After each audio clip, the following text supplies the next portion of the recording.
Hey folks, I'm DellaSala with Audioholics. And I'm Dunn with HD 2020.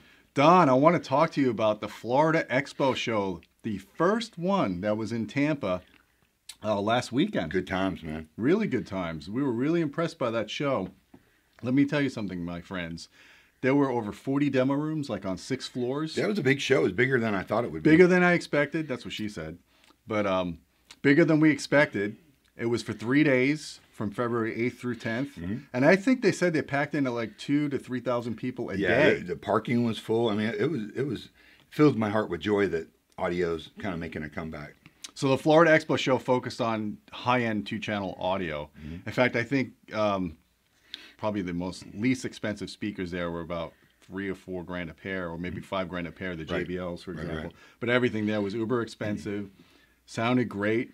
We didn't actually cover every demo room. It was impossible for us, especially because a lot of people recognize us from YouTube. Especially, yeah, because I'm here with the audio godfather, like a rock star. It was, I was really surprised at how many people recognized me from YouTube. That was like a nice thing. It was really cool. No, everybody was positive.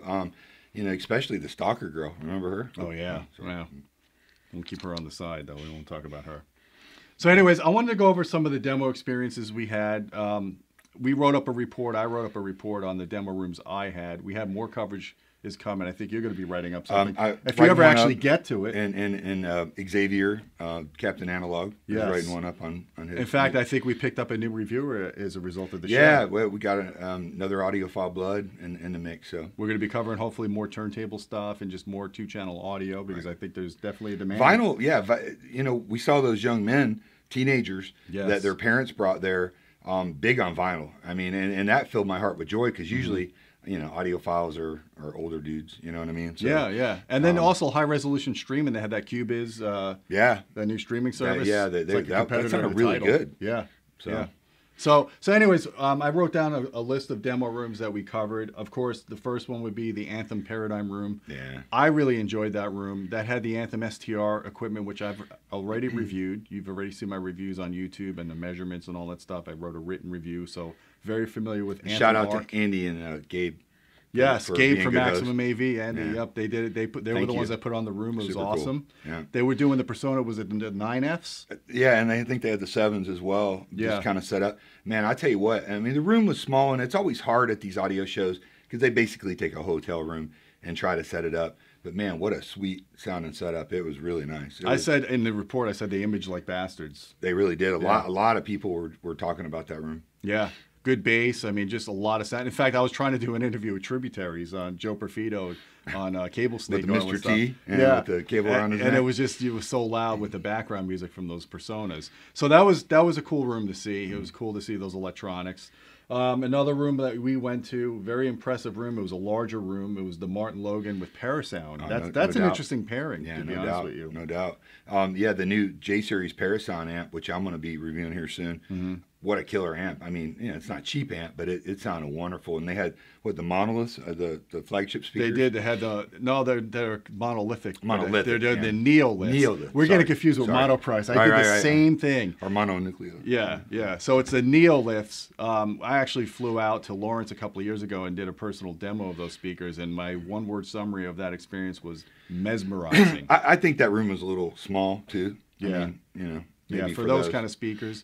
But, the Parasound stuff looks great. They've always made good electronics. It's good to see that they're updating their older designs now. Yeah, the Halo stuff. They've got some new stuff coming out. The little integrated sound good in the display in the back. I really enjoyed that. Yeah. And Phil from Parasound just had a big smile on his face. And it's nice to have really cool, energetic, enthusiastic people in the audio world. And of course, they had some of the Cable Snake oil there. They had the Audio Quest battery-powered cables, but we try to ignore that stuff. But it was there. In fact, the bridges. Yeah. Although that was in the Von Schweiker. We'll talk about that.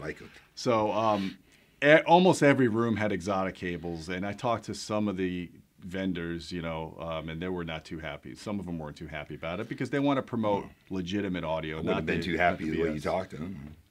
Yeah, well, that's my shtick. My shtick. I'm the only one, Being basically. My shtick. I'm the only one in the press that's actually given the truth about cables. I don't do the whitewater, the BS, and I don't buy all the nonsense. Well, I'm Irish. I tell people to go hell in a way, such a way that they look forward to it. You're just like a hammer.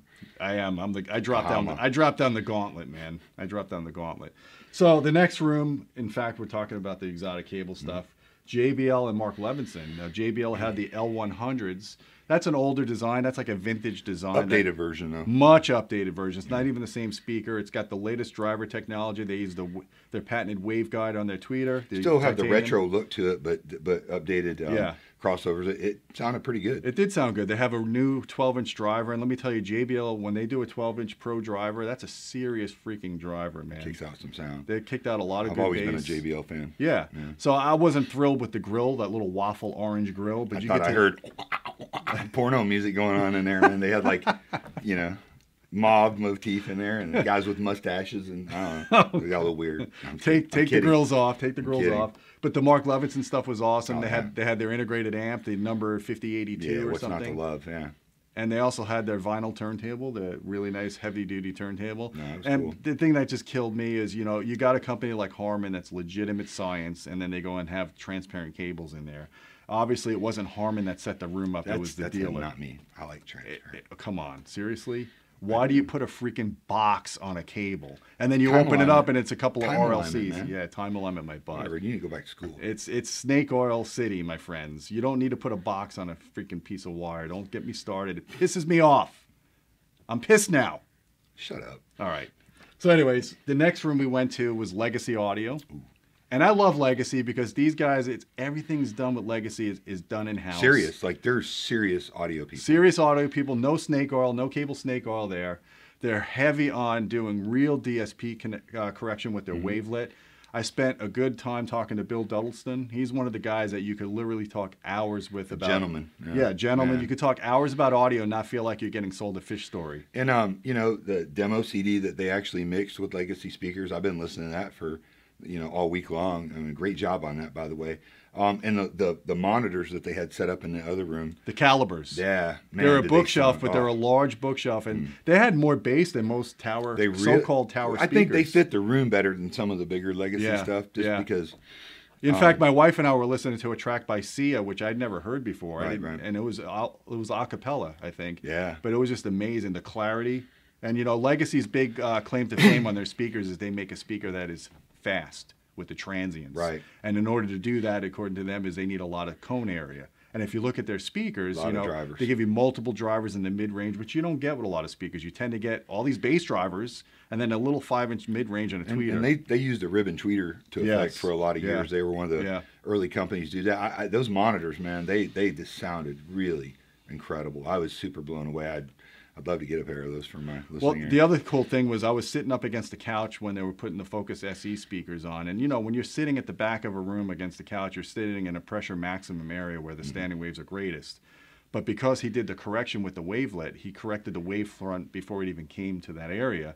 It didn't sound boomy. Like, I could sit there and it sounded really well balanced. I didn't want to leave. They had to get me out. It was great. It really was. So, great room, great finishes on their speakers. They have custom cabinet company that they. It's like a piece of furniture. It is it's a piece of furniture that sounds good. Right. Absolutely. I agree 100%. It was one of my favorite rooms. Right. So the other one we went to, I don't have a lot of info on this, but it's a company called Soundfield Audio. It's a fully active speaker system, and the guy that owns it is he's a member of the local Suncoast Audio Society, and they've been trying to get me to join for a while. Apparently. That sounded really good. Sounded really good. The guy's a real engineer. He's a electrical engineer. I think it's like a AMT kind of horn. Right. So but he put a lot of engineering into it. He also had like a simulated surround field going with a Lexicon processor in the back.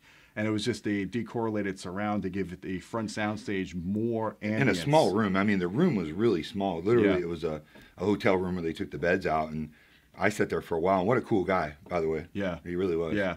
That was an impressive speaker system. I definitely want to, especially since they're local, I'm going to try to go and visit either his demo room or wherever he's got him set up. I'll bring you along. I'll bring him here. We'll check. Or bring him here, whatever. Yeah. That was cool. Check it out, guys. I think that was a really impressive demo. Very cool. Von Schweikert with VAC. Dude. Von Schweikert was actually one of my favorite rooms. It sounded, I listened to both system setups on each side. They had a big room. They had lighting on it. They had panels and whatnot. The Von Schweikert, I mean, it was just amazing. Let me tell you something. If I was going to make a room that I would die in, it would probably be that room, because there was so much audio porn in that room. Yeah, that one rack alone probably had well over $250,000 of electronics. Oh, easily, yeah. I mean, the VAC stuff, I'm not too familiar with that. Right. Those tube amps, but they are I'd like to be. Beautifully no, crafted. It sounds really good. And they're made in Sarasota, which is one of my favorite spots with my family to go on vacation at. Sarasota. I hear they downtown. take old retirees and make them work in sweatshops on it. Oh, well, that explains the build quality of it, man. These guys have better work ethic than the guys of today. Yeah, the Von Schweikert, I mean, it sounded great, you know. Yeah. Until I go about the cables. I had to do the cables. Come on, they had these cables that were thicker than garden hoses. Why'd you do that? It sounds better. Why? Can you prove it scientifically? No, it just does. It just sounds better. They had to elevate them with their cable risers, which good to me. I thought the cable riser thing was gone, but apparently it's making a comeback with Von Schweikert. And Von Schweikert is the biggest dealer of that cable company, so of course they're promoting those cables all around the room. It's just, you know, Von Schweikert's always been kind of this esoteric. Years ago, they were doing more affordable speakers. The VRs, like the angled cabinets and whatnot. Yeah, but his lower end business kind of dried up, and unfortunately now he's just doing super high end. Really pricey though. Really pricey. Yeah. I thought those towers, they were $40,000 a pair. They had the beryllium tweeter. I thought they sounded good, but for $40,000 though, I mean, I think they could have done more for $40,000. Personally, I think you know. The other towers were 60, the red ones? Yeah, I didn't hear those. Yeah. Oof. But the big towers, they sounded great, but I thought that MTM array should have been higher up. Like it was too low to the ground. I kind of didn't know if I should bend over or sit on a chair or what to listen to them. Ben, nice to meet you, Ben. Yeah. But anyways, I thought the speakers were great. I thought the room was excellent. The VAC stuff looks amazing. Presentation was great. Presentation was great. Food was delicious. They had food? You son of a bitch. You didn't get me an analogy. Food. Oh. I'm wherever there's food, I'm there. Drive on. So anyways, Von Schweikert makes some good stuff, and the VAC stuff, I want to check out VAC. I've not done a lot of tube stuff. But yeah. Just absolutely beautiful. And the sound just drew you to the room. And they had a bigger room than anybody else. They did. It was definitely one of the highlights of the show for me, that room. Oh, absolutely. So another one is the Carver and Kef room. Carver's a name that's been around for ages, and I thought they were gone. I really haven't been following the name, but they've come back full force with their tube amps, and they take a twist on their tube amp technology. They do a kind of a sliding bias to them, so they run cool. They have a 5-year warranty on their tubes, the longest in the industry as far as I'm aware of. You can actually touch them, and they're like, the whole amplifier runs at the temperature of your mouth, and the tubes are regenerative. Some mouths are hotter than others. That's true. Let's not go there. So, I mean, I thought it sounded great. They had a 75 watt per channel tube amp, and I didn't see like it was losing any power. It was running Kef blades, which are they're moderately efficient speakers. They're not super efficient. Concentric they drivers kind of look like a blade. Yeah, like concentric speakers tend to not be super efficient because then you're dealing with a miniaturized version of the tweeter inside of the cone, and you don't just get as much sensitivity. Sounded pretty good. But they sounded really decent, I thought. They didn't play any audiophile recordings. They were just playing regular music, which I thought was kind of refreshing. Lady Gaga, I don't know. I didn't hear Lady Gaga when I was there, but I don't even remember, to be honest. We listened to so much stuff. But I will tell you this, one thing about tube amps that has an advantage over solid state is when they do clip, they tend to clip more musically. There's a little more headroom in the way they clip. Like a solid state amp, when it clips hard. But the tube distortion profile tends to sound a little more pleasing. Soft clipping. Yeah, basically. Yeah, basically. So I'll check out the Carver stuff. We're going to probably, now that we have Xavier coming on board with us, we'll probably look Captain Analog. We'll start looking Puerto at Rican Wonder. We'll start looking at some of the tubes. And they told me their tube amp is load invariant, which I thought was interesting because I've never heard of a tube amp that's not load invariant because they tend to have higher output impedance. Well, Carver's always got mad science going on. They do, man. They used to have an amplifier that you said you have to lift it off the ground to reduce the magnetic field coupling, and I don't know. It's voodoo science. I know the Sunfire sub, when they first came out, I cranked it up and it chased me around the room. It did walk. True story. It does. Chased it walks. Me, it attacked me. Yeah. They had so much BL. Yeah, it was like 40 hertz. It was evil. Jumping like Mexican jumping beats. It really was. I mean, but it changed. I mean, it was revolutionary. Yeah. Carver's kind of it was one of the first small superpowered subs, right?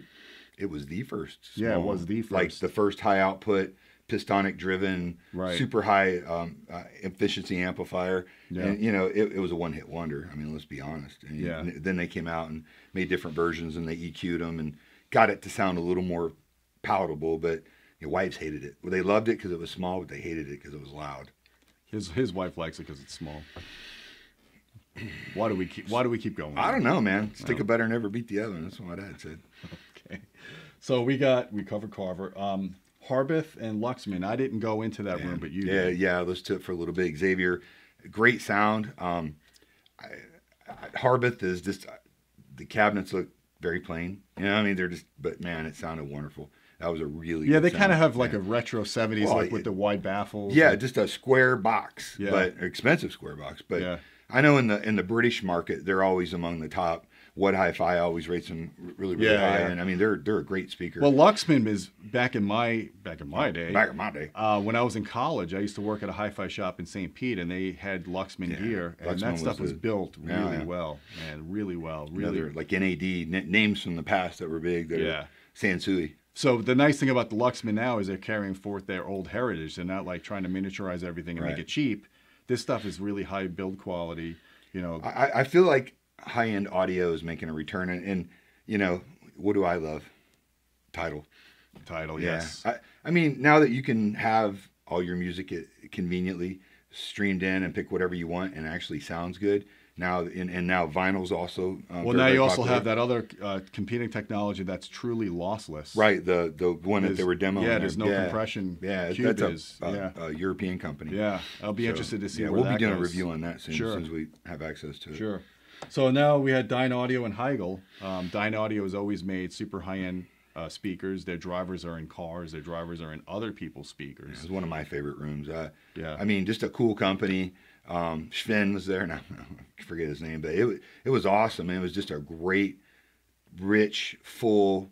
Just sometimes sounds just right. You know, it's See, spacious. now where I was standing more by the door. It sounded there was too much bass. Yeah, but you were in the hallway. Yeah. I actually went and sat down. It sounded really. Well, I couldn't really get in the damn room. And it was so crowded. The big Dynaudios too. They did. Yeah. I forget the series, but they have like two 9-inch. They have Dynaudio makes their own drivers, so instead of 8s, they have like and I've actually heard those speakers at the Reps showroom.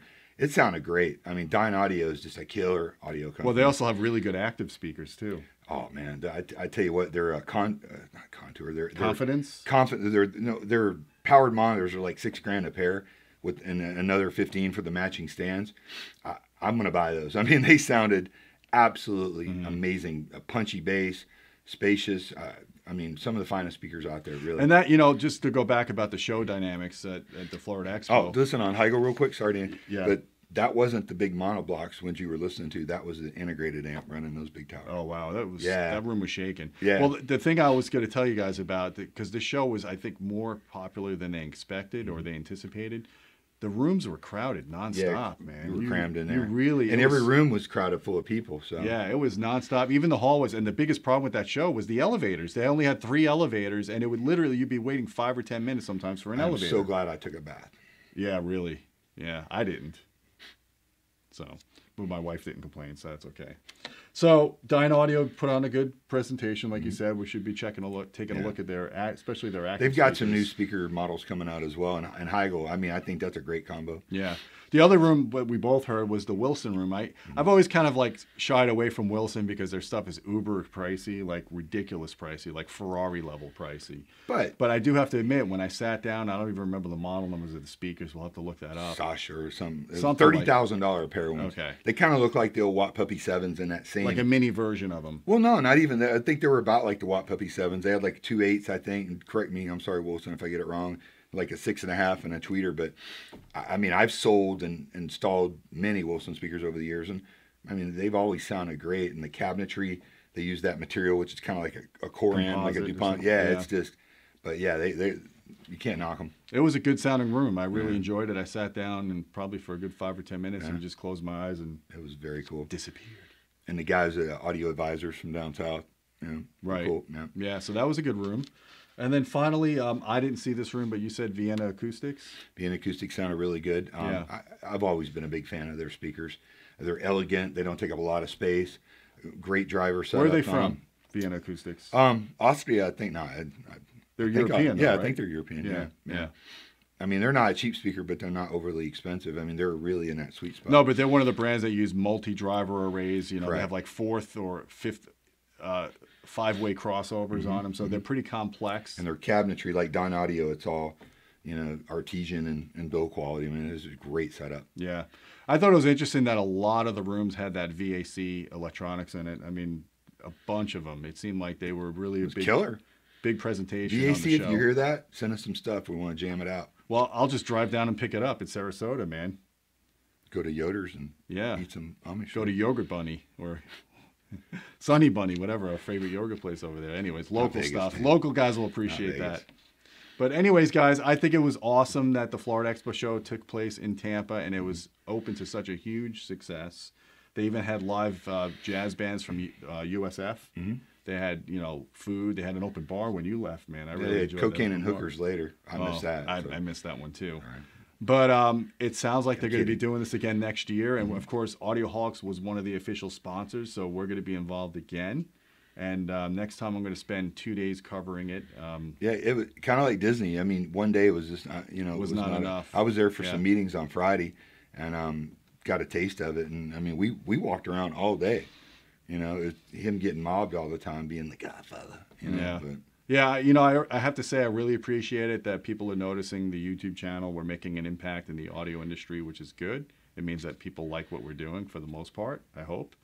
But other than that, I love going to these kind of local shows. I have to hop on an airplane. Any audio show. I mean, you're around people that are like-minded and enthusiastic. The young men that we met there, one young man from Atlanta area, his mom brought him. Yeah. What a great kid. He was like 16 and, you know, a sponge for listening. And he was really paying attention. And then the other, we had lunch with that father and his son. Yeah. I think they were from Sarasota maybe, but what a cool kid. I mean, just, you know, listening. There were a lot of young people at the show. There really was. I was surprised because you're dealing with the Generation Y or whatever the generation is that they're all, you know, earbuds and streaming compressed music. Well, vinyl, I mean, it's all about hip. I mean, vinyl and analog tube, like those JBL speakers. I know Klipsch has a whole series. They actually have sound bars now that have that kind of your grandma's old console the retro TV, look, that foam that they, you know, we all know that foam and the plastic on it, but everybody's kind of getting into that, and you know, it's mid-century was a big popular style. Well, we got to support it. We got to support two-channel audio. We got to support people sitting down and critically listening, rather than just having background music. Because the more you can get people to critically listen, the more they'll appreciate the art of music, and the more they'll stop watching political correctness on TV shows and movies. Oh my God, we got to do a video on that because TV and our favorite shows like Star Trek are just getting destroyed by political correctness. Social justice warriors. Captain Kirk would not fit in this. Oh my goodness. We're going to do a whole video on that. I don't want to digress. No. So guys, I want to tell you, take a look at our Patreon channel because we tend to put new content there first before you see it on YouTube or on the Audioholics editorial site.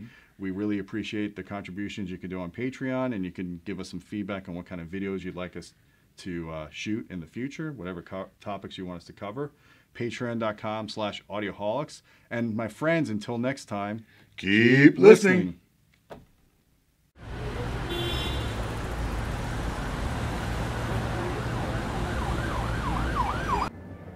Okay, so one question I have for you is why go through all this pain? Why go through all the, you know, the trade-offs of using tubes? Why not just use solid state and be done with it? Before I answer that question, I want to make a statement. This is not only the only amplifier in the world with an enormously long warranty for the tubes.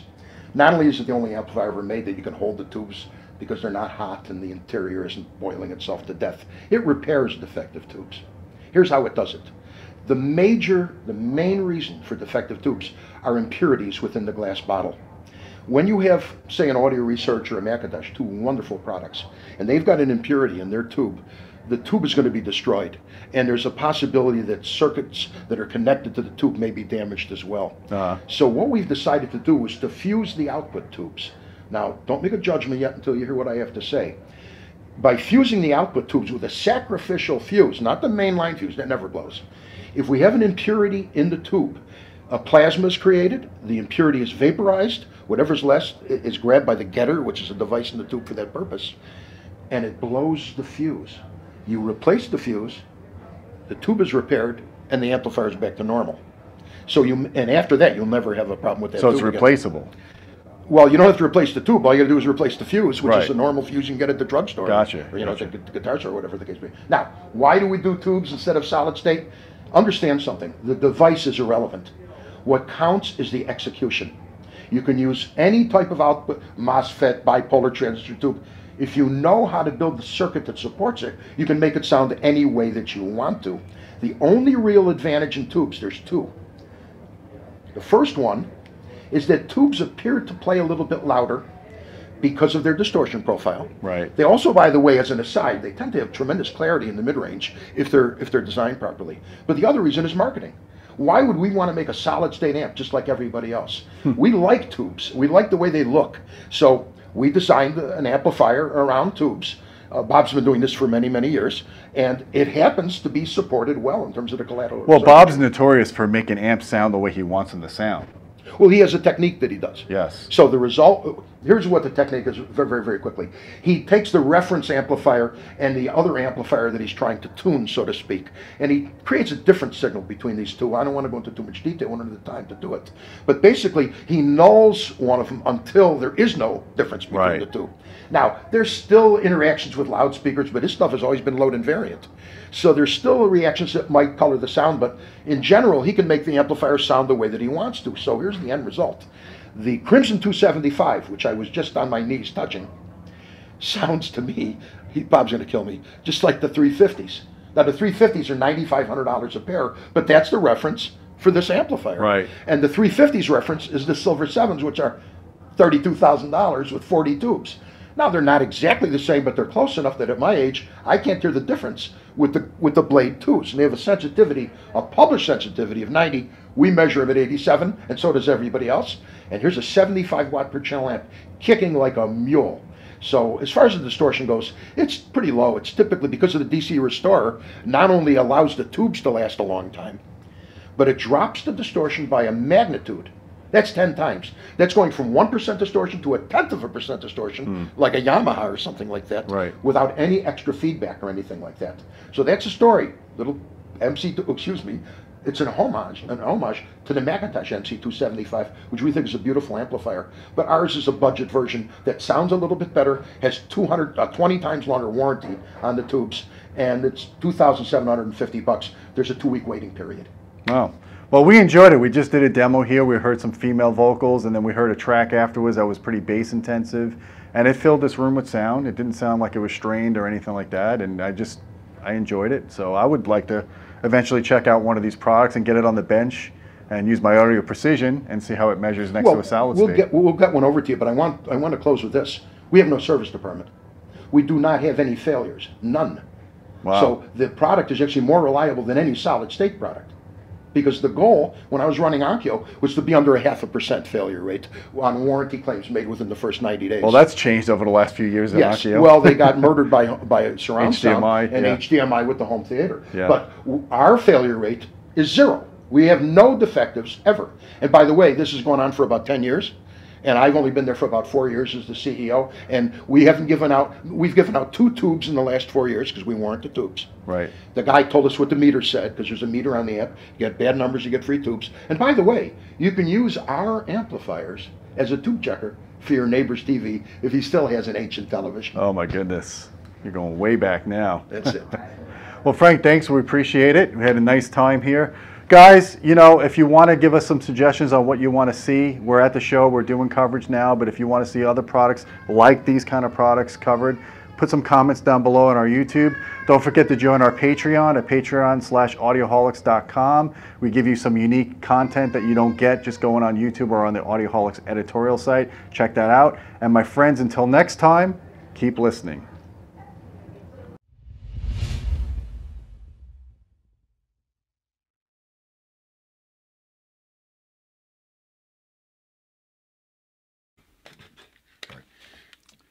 You don't know how to fire a gun. I read a book. Are we good? He's grabbing my ass.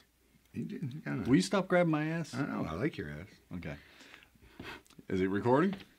Great. Oh, that'll be on a video. Oh, yeah.